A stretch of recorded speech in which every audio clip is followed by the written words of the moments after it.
Hello everyone, আসসালামু আলাইকুম। কী অবস্থা সবার, কেমন আছেন? দেখতেই পাচ্ছেন আমি আজকে কি ভিডিও নিয়ে আসছি। আমার গাছের বড়ই। তো বড়ই অনেক বড় হয়েছে, তো বড়িগুলো ছিঁড়তে হবে। তার কারণ হচ্ছে আমরা যে বাসাটাতে থাকি, যে ফ্ল্যাটটাতে থাকি, সেখানে তো বাঙালিরা থাকবেই অবশ্যই, কারণ আমরা বাঙালি। বিদেশিরাও আছে, বাট বিদেশিরা তো কোনো কিছু কারো কিছু ধরে না, কিন্তু বাঙালিদের স্বভাব তো জানেনই। আমি যখন থাকি না, ডিউটিতে চলে যাই, তখন আমার বড়িগুলো বাঙালিরা ছিঁড়ে ছিঁড়ে খায়। তো ভাবলাম আর কয়েকটা আছে, তো ছিঁড়ে আমি খাই, না হলে তো আর খাইতে পারবো না সেটাও। তো ছিঁড়ে নিলাম বড়িগুলা, তো আপনাদের সঙ্গে ভিডিওটা শেয়ার করলাম।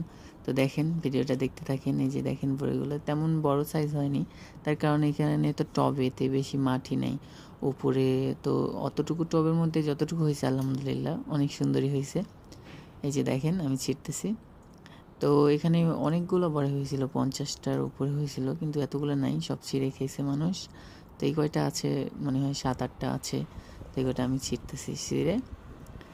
তারপর দেখেন চেরা শেষ, এই দুটো ছিল শেষে, এই কয়েকটা শুধু। তারপরেও অনেক সুন্দর, ভালোই বড় হয়েছে।